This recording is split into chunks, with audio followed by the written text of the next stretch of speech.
saya mau pakai akronim SIAP, ya. SIAP, ya, S-nya adalah seat belt, I-nya adalah initiate, A-nya appreciate, P-nya participate, ya. Nah, sekarang mulai dari yang S, ya. Ini supaya memudahkan Bapak Ibu menghafal. Ya, kalau kita naik pesawat, apa yang diingat? Wah, fasten your seat belt. Itu rasanya sudah, kalau kita duduk, pokoknya harus pakai seat belt, ya. Jadi mau dalam situasi apapun, ya, pastikan, ya, Anda ada di dalam satu kondisi yang baru, yaitu apa? Harus pakai seat belt, ya, untuk ready to take off. Nah, kalau kita sadar, maka kita siap. Kalau kita sadar nih, sekarang ini kita udah di dalam konteks, ini bulan Juli ya, bentar lagi anak-anak mau masuk. Anda harus siap, bukan cuma siapin botol minum, tas ya. Ada orang tua yang bilang, iya nggak sadar deh apa yang mesti disiapin. Oh iya ya, nanti harus ada tempat minumnya, botol tempat makannya. Karena apa? Selama ini kan sudah 2 tahun lebih kan ya makan minum di rumah ya. Lalu alat melindungi diri dan orang lain. Begitu kita pakai seat belt, ya, itu melindungi kita. Kalau ada goncangan tiba-tiba, ya, atau kita juga tidak mencelakakan orang lain. Oleh karena itu, ketika kita terbatas di dalam gerakan, ingat, sebetulnya justru itu kita sedang maju, ya, sedang meluncur menuju tujuan yang ingin kita capai. Jadi, batasan itu ketika kita mengenakan seat belt itu bukan batasan yang kayak orang dihukum ya. Oh, karena kamu naik pesawat, kamu dihukum dengan pakai seat belt. Oh no. Jadi itu justru alat pelindung. Dan kita menghargai aturan, ketentuan dari otoritas dan komunitas. Jadi ketika pemerintah mengatakan harus sekolah, ya, full 100%. Ayo upayakan. Kalau kita hanya karena ketakutan kita, ketakutan tidak ada solusinya. Mau sampai kapanpun khawatir. Anak kita kalau nggak sakit karena COVID, ya sakit karena yang lain. Ya bisa. Oleh karena itu kita nggak bisa mengandalkan diri kita, hidup kita terlalu fragile. Ya. Jadi ketika ada aturan, mesti pakai masker, mesti berjarak. Saya nggak tahu nih nanti ya kalau yang anak TK ya mungkin, aduh masker kamu lucu ya, coba dong kita tukar pakai ya. Wah nggak ngerti deh, ini aturan-aturan pasti harus lebih banyak ya. Ketika anak-anak masuk nanti kita baru bisa merasakan, oh ini harus begini lagi, harus tambahin lagi begini. Mungkin makin ketat dan sebagainya ya. Kalau zaman dulu saya ingat, begitu anak matanya merah, kemudian kita mau minta orang tuanya menjemput, itu orang tua aja bisa komplain. Anak saya merah itu ya karena debu, ya karena memang alergi, nggak nular kok, nggak nular. Padahal kita bilang, Bu, sekalipun tidak menular, tapi matanya merah, dia perlu istirahat. Orang tua tuh seperti nggak mau rugi kalau anaknya pulang dari sekolah, ya nggak ke sekolah, ya. Nah jadi mungkin nanti dari sisi kesehatan pasti akan lebih ketat. Yang kedua, S tadi kan seat belt. Yang kedua initiate. Saudara kalau ada di pesawat ingat ya, begitu pintu pesawat tutup, pramugari akan memberikan contoh ya memakai masker. Apabila tekanan udara di kabin ini berkurang secara tiba-tiba, maka masker oksigen akan keluar dari tempatnya sehingga terjangkau. Tarik dengan kuat masker oksigen ke arah Anda, pasang penutup di mulut dan hidung, kaitkan karetnya di kepala, dan bernafaslah seperti biasa. Ini rasanya kita bisa hafal ya, yang sering sekali naik pesawat, ini rasanya kalimat ini kalimat baku ya yang kita dengar. Tapi ada kalimat lanjutan. Bagi penumpang yang membawa anak-anak, dianjurkan untuk mengenakan masker terlebih dahulu. Setelah itu, barulah kenakan masker pada anak Anda. Lalu pertanyaannya gini, bukannya anaknya dulu ya, mesti ditolong ya. Kita mah orang dewasa ya, kita mah bisa lah. Habis itu baru kita yang pakai. Lebih penting anak-anak dong. Itu pemikiran kita. Sekarang kenapa orang tua yang lebih penting, dia yang harus pakai dalam keadaan genting dan penting ya. Kenapa harus orang tua dulu? Ya, karena sebelum menolong anak, ini kita dulu harus ditolong. Karena kita nggak tahu, begitu nanti kekurangan oksigen, mungkin kitanya yang kelengar dulu, pingsan dulu. Ya gimana lah kita nolong anak kalau kita sendiri udah pingsan. Dan anak berada dalam tanggung jawab dan pengaruh kita. Jadi pastikan Anda siap menolong. Anda mampu menolong. Dan orang tua adalah orang pertama dan utama yang lebih mengenal anak.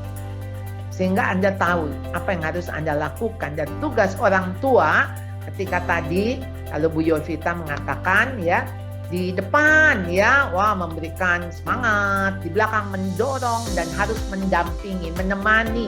Ya saya harus ingatkan, Anda harus menggembalakan dan memenangkan hati anak. Nah, di saat 0 sampai 8 tahun bahkan sampai 12 tahun, 8 itu menggembalakan, 8 sampai 12 adalah fase transisi. Dan ketika mulai SMP, SMA, Anda memenangkan hati anak. Waktu Anda mendampingi anak, ya. Jadi inisiatif itu apa? Mendahulukan orang lain, mendahulukan anak, mendahulukan kepentingan yang lain di atas jadwal kepentingan pribadi. Dan kita cari solusi untuk menolong. Jadi gimana nih supaya sekolah bisa berjalan dengan baik? Kita nggak mikirin diri sendiri. Apa yang harus kita lakukan? Bukan bersembunyi, bukan melarikan diri. Udah pokoknya saya yang aman. Tidak, ya. Dan siap diganggu artinya bersedia kalau kita dibutuhkan. Bersedia repot, ya nanti akan lebih repot memang. Ketika anak-anak ke sekolah mungkin jadwal berbeda. Lalu Anda bilang, masa saya mesti bolak-balik nih? Antar kakaknya, jemput kakaknya, nanti jemput adiknya dan sebagainya. Nah, dalam hal ini ayolah saling tolong menolong. Orang yang baru menolong pada saat diminta justru terlambat. Itu jadi bukan inisiatif. Anda harus menolong anak Anda lebih dulu. Jadi menolong itu begini ya. Ada anak yang mau ke sekolah, tapi orang tuanya nggak mau. Ya, atau ada anak nggak mau sekolah, sampai dia desak ke orang tuanya. Mam, tolonglah bikin surat. Aku nggak mau ke sekolah. Bilang aja aku punya autoimun. Bilang aja aku sekarang lagi nggak enak badan ya. Wah sekarang sih nanti anak-anak pasti punya 1001 alasan untuk tidak masuk sekolah. Dan begitu gampangnya merayu orang tua untuk mengatakan tidak ke sekolah. Nah di sini Anda harus menolong anak. Menolong, quote unquote ya, menolong dalam konteks bukan mengiyakan apa yang menjadi maunya anak. Kalau enggak kan itu namanya Anda bisa disetir oleh anak. Nah siap ya, S-nya seatbelt, I-nya initiate, lalu E-nya appreciate. Ya, appreciate. Apa sih yang Anda mesti hargai? Kalau Anda ada di pesawat, ya, ketika Anda mendapat minuman, walaupun itu kewajiban dari pramugari, Anda bilang apa? Thank you kan? Anda thank you bukan kepada minumannya, tapi kepada orang, ya, kepada orang. Anda menghargai dia, ya, dan pada waktu kita menghargai, sebetulnya minuman itu kan cuma sarana. Sasarannya apa? Relasi. Kita berterima kasih kepada kepada pramugari. Sehingga boleh nggak?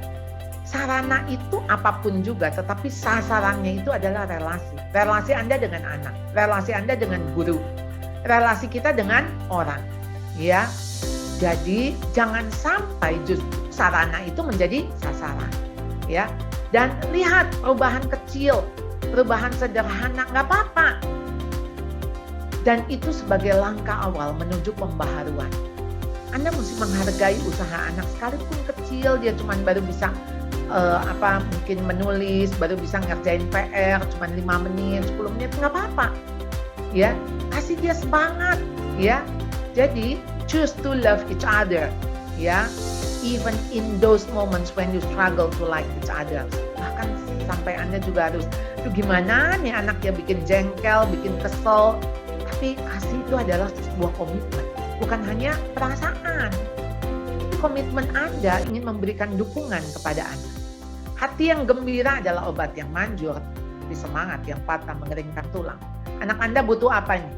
Di dalam konteks appreciate. Pastilah butuh dihargai. Ya. Diberikan semangat, ya, dorongan semangat. Yang terakhir, participate. Saudara, di pesawat itu kan ada penumpang, ada pramugari, ada pilot.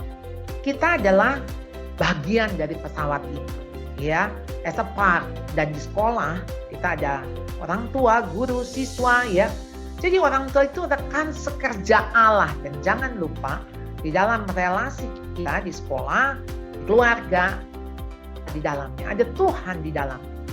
Dan waktu kita mau mencapai tujuan yang Allah tetapkan bagi hidup anak-anak kita, bagi kita ingat kita punya destiny, ya, kita punya destinasi, ya, dan itu yang kita mau capai, ya, tujuan itu.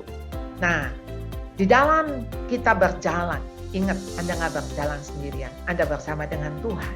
Dalam situasi apapun, termasuk yang sekarang ini kalau mau kita bilang post pandemi, karena menjadi endemi, karena serba tidak menentu, ya. Habis ini ada yang B4, B5, atau ada yang ada penyakit-penyakit yang lain yang tidak diduga, ya. Pokoknya ada meningitis, apalah yang sudah pikir ini apalagi ada hepatitis. Wow, memang hidup itu fragile. Oleh karena itu kita nggak bisa berjalan sendirian, kecuali kita berjalan bersama dengan Tuhan.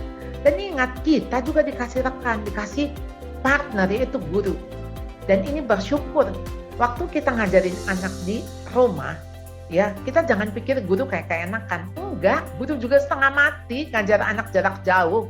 25 anak ya 25 ruang, 25 rumah, 25 situasi. Dan bagaimana guru menghandle di dalam satu layar laptop gitu, ya, layar komputer. Saudara dikasih rekan di dalam mendidik anak, yaitu sekolah.